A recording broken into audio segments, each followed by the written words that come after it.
कराची में तरक्याती मंसूबों पर करोड़ों रुपए खर्च किए जाते हैं, मगर कई मंसूबे तकमील के कुछ ही अरसे बाद खस्ताहाली का शिकार हो जाते हैं। बहस कॉलोनी पुल भी इन्हीं मंसूबों में शामिल है, जिसका इफ्तिताह वज़ीर आला सिंध मुराद अली शाह ने खुद किया था। इस वक्त नुमाइंदा 5 न्यूज़ सैयद बशारत हुसैन बहस कॉलोनी पुल पर मौजूद हैं। मजीद उनसे जानेंगे। बशारत, अपडेट कीजिएगा, क्या हालात हैं? जी बिल्कुल, शहर कराची के अंदर सड़कों के जाल तो बिछाए जा रहे हैं, लेकिन नाकस मटेरियल से इनका काम हो रहा है। जैसा कि इस टाइम मैं मौजूद हूँ बैंस कॉलोनी, जो नया पुल बना है, कुछ अरसा कबल ही सीएम सिंध मुराद अली शाह साहब ने इसका इफ्तिताह किया था। मेरे अकब में आप देख सकते हैं कि कुछ ही अरसे के बाद ये खड्डों की शक्ल इख्तियार कर गया है। जगह जगह बड़े बड़े खड्डे मौजूद हैं। मेरे साथ एक शहरी मौजूद है, इनसे जानते हैं इस हवाले से क्या कहते हैं। अस्सलाम वालेकुम सर। वालेकुम अस्सलाम भाई। मुझे ये बताइए कि ये इतना बड़ा खड्डा बना हुआ है, ये भी जो है कुछ अरसा कबल ही इसका जो इफ्तिताह हुआ था, नई सड़क बनी, क्या कहेंगे इस हवाले से? देखें, ये तकरीबन 4 महीने नहीं हुए इसको, और मैं यहाँ का यूसी चेयरमैन हूँ शाह लतीफ़ टाउन का। ये मेरी यूसी में आता है। मैंने इसकी निशानदेही उस वक्त कर दी थी मेयर साहब को कि यहाँ नाकस काम हो रहा है, लेकिन उन्होंने मेरी बात नहीं सुनी। मेरा जो लेटर था वो रद्दी की टोकरी में डाल दिया।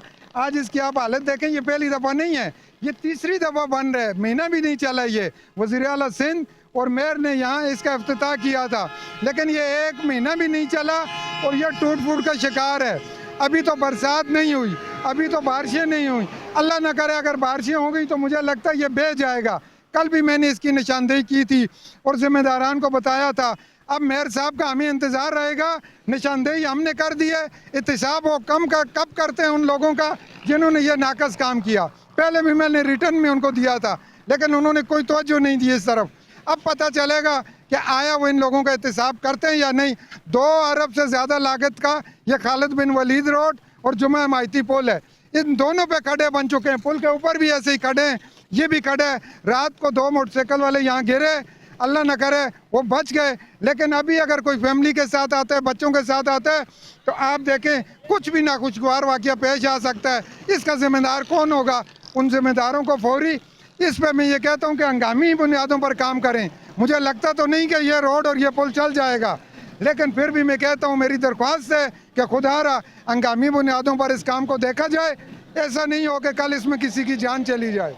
बिल्कुल जी, जैसे कि हमने शहरी से बात की, इनका कहना यह है कि ये पुल जो है कुछ अरसा कबल ही इसका इफ्तिताह किया गया था। बिल्कुल नया पुल बनाया गया, लेकिन उसके बावजूद ये पुल जगह जगह से टूट फूट का शिकार है। सीएम साहब को और मुर्जा वहाब साहब को 12 एप्लीकेशनें दी हैं कि ये यहाँ जो नाकस मटेरियल इस्तेमाल हुआ है, जिन ठेकेदारों के सुपुर्द किया गया था, उन्होंने नाकस मटेरियल इस्तेमाल किया, उनके खिलाफ सख्त से सख्त एक्शन लिया जाए।